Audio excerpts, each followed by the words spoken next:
Que partidazo, Spanish for "what a game," was probably an oft-heard comment amongst fans streaming out of the LeCoq, Lilleküla Arena last night following an incident-filled Super Cup final which saw Atlético Madrid raising the trophy high against the backdrop of the August night sky in Tallinn. Atletico's fans went mental when, during stoppage time at the end of the extra time period, Polish referee Marciniak whistled the end of a game which is set to be talked about for a while. It was significant since Real lost the first challenge of their first season after the departure of County Route 7 and Atletico won by scoring some absolute screamers, and showing good organization in all the parts of the field. Whilst it is true to say that Real suffered from Casemiro's injury, he left at the 76-minute mark, replaced by Ceballos, and Diego Costa netted the vital equalizer that sent the challenge to an extra 30 minutes which sealed the Colchoneros' triumph. Atletico nevertheless showed quality and pace.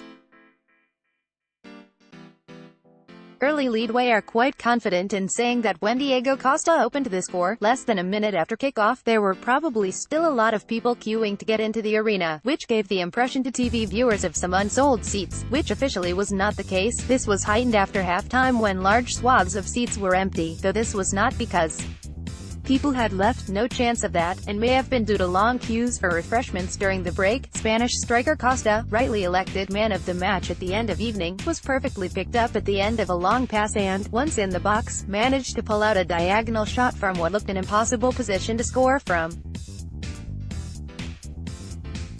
However, it is safe to say Real shot stopper Keylor Navas gave Costa a big helping hand by going down too early and letting the ball go in from his post. With the Atleti crowd at hand, the white-red striped number 19 started the celebrations party very quickly.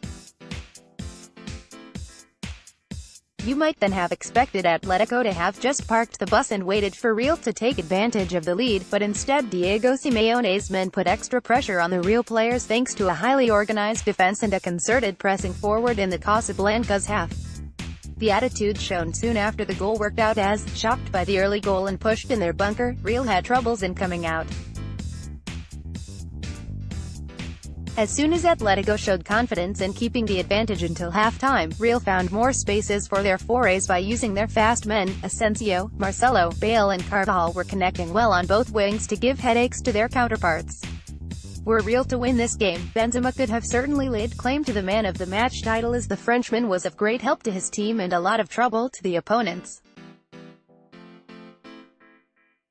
He connected well with the midfield and was keen in 1-1-1 encounters against the white and red striped defenders, who had to resort to some pretty coarse manners in order to stop him. It was eventually when given space that Benzema pulled out the equalizer. 27 minutes, a perfect cross by Carvajal found the Lion-born forward moving behind Savic's back and heading into Oblak's goal. To make things even with his Real counterpart, the Slovene keeper also appeared less than impeccable on that occasion. After pulling one back, Real seemed to have the upper hand since Asensio had a couple of chances to put Real in front again. This was the same Asensio who ended up as protagonist in a duel with Diego Costa, as the former seemingly pulled down the latter, which earned the Real number 28 yellow card, the first of several of the game, and spurred Ramos to blame the Atletico striker for letting himself go down too easily while following a promising Atletico's counter. After a few other Atletico attempts which had not given any trouble to Navas, Marciniak eventually whistled for the break after 1 minute of injury time, which had been used mainly to nurse Gareth Bale and Diego Costa after clashing heads at 18 minutes in an aerial challenge.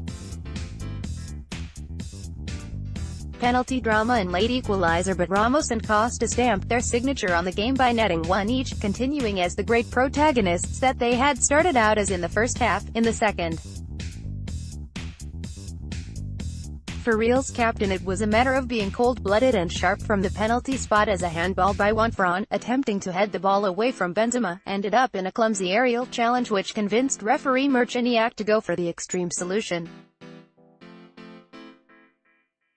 This was a decision which left Costa quite unhappy and ready to end up on the Poles' list of bad guys, with a yellow card.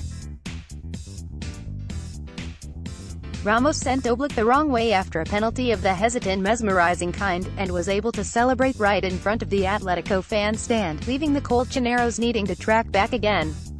We were already 3 minutes past the hour mark at this point, which left Atletico with not very much time to revive hopes of pushing the game into extra time, if not make a complete comeback.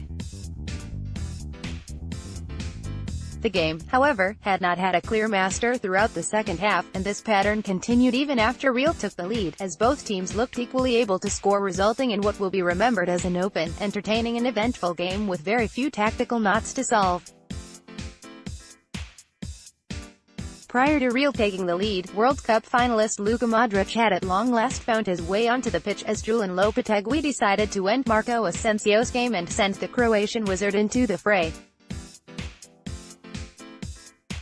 This led to a clear ovation from the crowd, especially the Estonian faction, which, just a month ago, had openly cheered for Croatia in their World Cup semi-final and final games, broadcast on a giant screen in Freedom Square in Tallinn, as was Wednesday's game, something mirrored in the households around the country. Real number 10, whose future in Spain looks still uncertain, gave several sparkles of his class and intelligence with and without the ball, and also an attempt from distance which went over the bar. 70 minutes.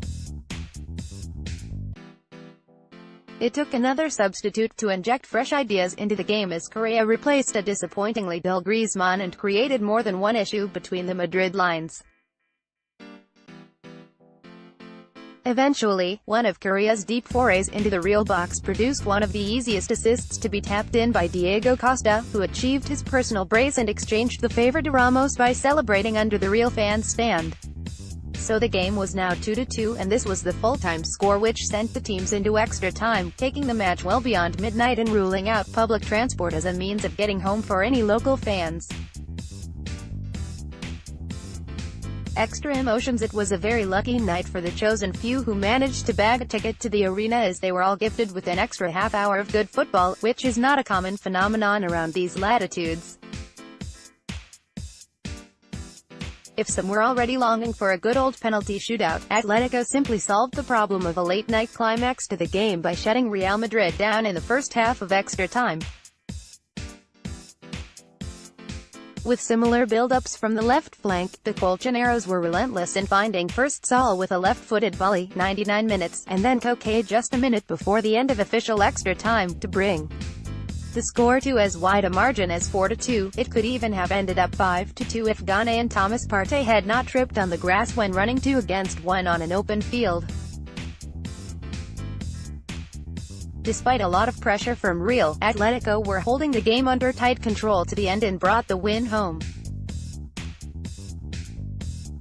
Atletico fans' party in the stadium lasted until the very last player from the team left the pitch.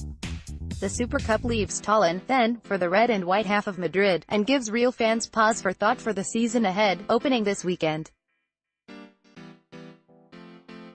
The next appointment for the two teams to meet is set already in just a month and a half from as Real hosts Atletico on the 29th of September in a regular La Liga fixture.